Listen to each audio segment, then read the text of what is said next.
Paul Thomas Anderson's 2007 epic drama There Will Be Blood is a stunning and unique film that many critics and audiences have hailed as a masterpiece. In this video essay, I will break down three main elements of the film: sound, cinematography, and mise-en-scène.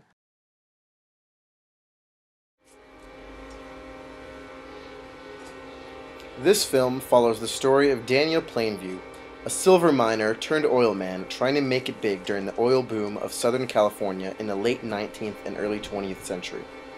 The film opens with a beautiful 15-minute sequence containing no dialogue and dominated by the eerie score composed by Radiohead's Jonny Greenwood. The film was completely robbed of the Academy Award for Best Original Score because of its inclusion of one unoriginal piece also created by Greenwood 4 years prior. The distinct lack of dialogue throughout this opening scene creates the immediate sense of isolation and hardship that Plainview feels as he struggles as a miner on his own.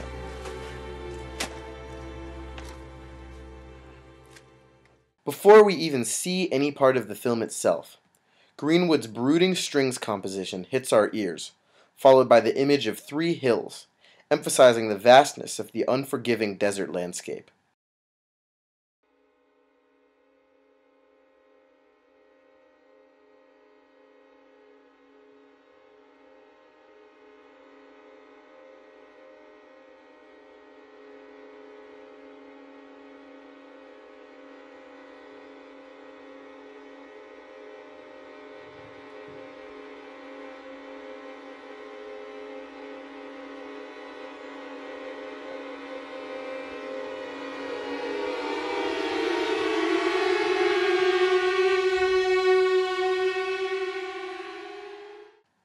It is an unsettling image paired with the strings and is an intriguing way to hook the viewer. This shot can be seen as a homage to Stanley Kubrick's The Shining.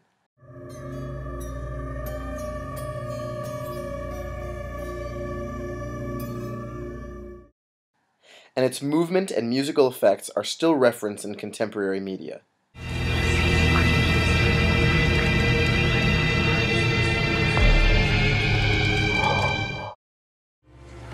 Throughout the rest of the 15-minute sequence, the score is utilized to carry transitions from one scene to another, and this use of transitional sound is effective in conveying the passage of time. After all, this film is an epic, meaning its scope and spectacle are extremely vast.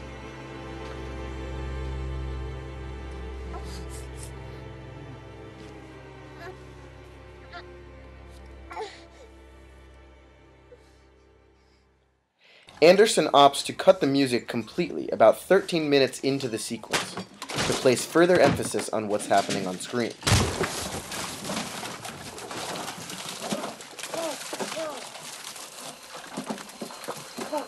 We see one worker get killed, and Plainview grudgingly take his orphan son into his care.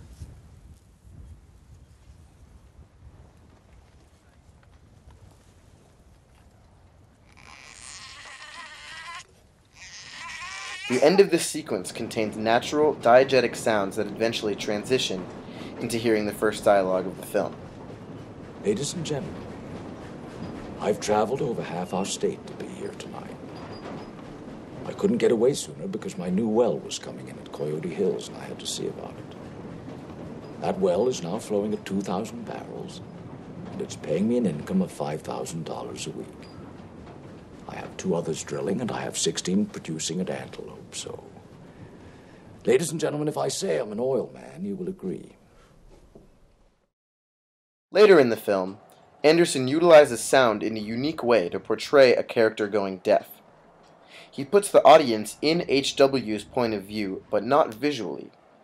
Rather than a subjective shot, the audience is subjected to H.W.'s hearing loss by briefly cutting all sound.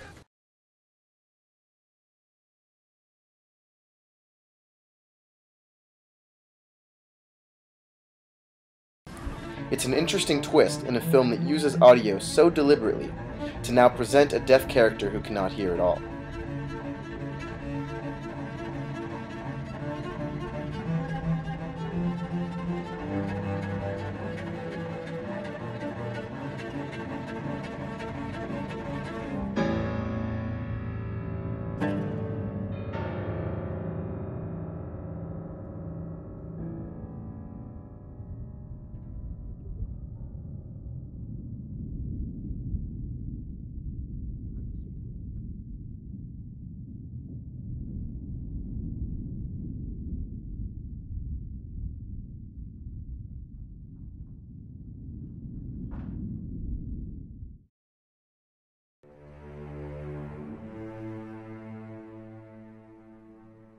There Will Be Blood is dominated by natural browns and greens, with splashes of dark black oils and bright orange flames.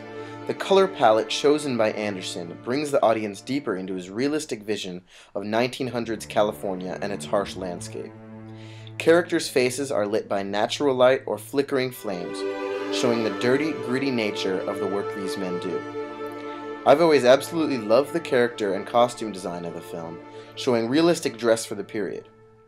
Costume designer Mark Bridges first shows Plainview as a simple manual laborer, wearing brown trousers, suspenders, and a felt hat.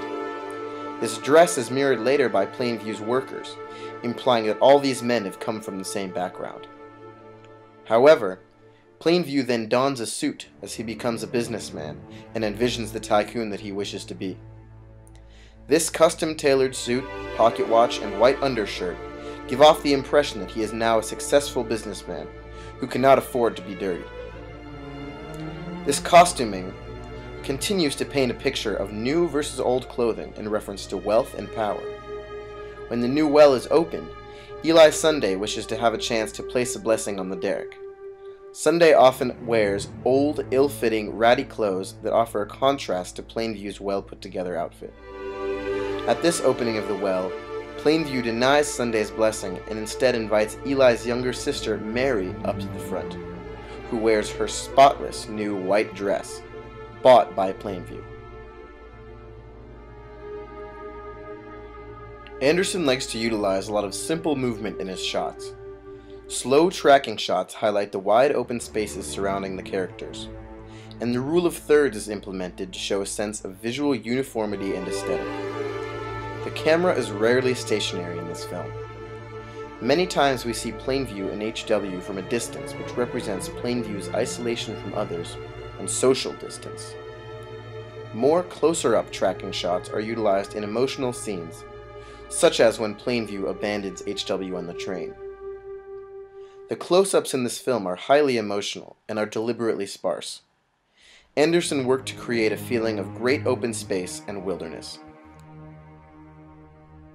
Anderson's extremely intentional geometric cinematography creates aesthetically pleasing, albeit asymmetrical shots.